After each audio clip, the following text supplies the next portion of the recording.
রাজ্যের ১৩টি বিধানসভা কেন্দ্রে চলছে উপনির্বাচন। এই ১৩টি কেন্দ্রের মধ্যে রয়েছে রাজ্যের ৪ বিধানসভা কেন্দ্র, নদিয়া রানাঘাট দক্ষিণ, উত্তর ২৪ পরগনার বাগদা, কলকাতার মানিকতলা এবং উত্তর দিনাজপুরের রায়গঞ্জ।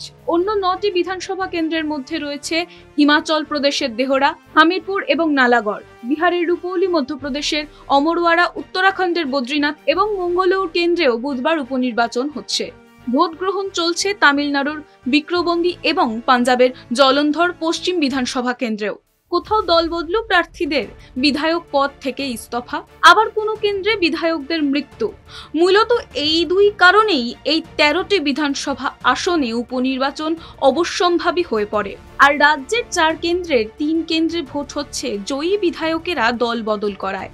২০২১ সালের বিধানসভা ভোটে রানাঘাট দক্ষিণ, বাগদা, রায়গঞ্জ কেন্দ্রে জয়ী হয়েছিল বিজেপি আর মানিকতলায় তৃণমূল।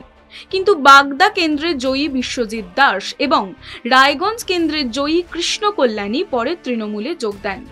পদ্ম প্রার্থী হিসেবে রানাঘাটে জয়ী হওয়া মুকুটমণি অধিকারী লোকসভা ভোটের আগে তৃণমূলে যোগ দেন। এই ৩ জনকেই লোকসভায় প্রার্থী করে তৃণমূল। বিশ্বজিৎ বনগাঁ, কৃষ্ণ রায়গঞ্জ এবং মুকুটমণি রানাঘাট কেন্দ্রে জোড়া ফুলের প্রার্থী হন।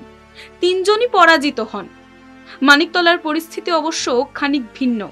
মানিকতলার প্রাক্তন বিধায়ক সাধন পাণ্ডে ২০২২ সালে মারা গেলেও আইনি জটিলতার কারণে ওই কেন্দ্রে এতদিন উপনির্বাচন হয়নি। তবে এই ১৩ বিধানসভা কেন্দ্রের উপনির্বাচনে ইন্ডিয়া জোট নাকি এনডিএ কে ভালো ফল করে সেদিকেই এখন নজর।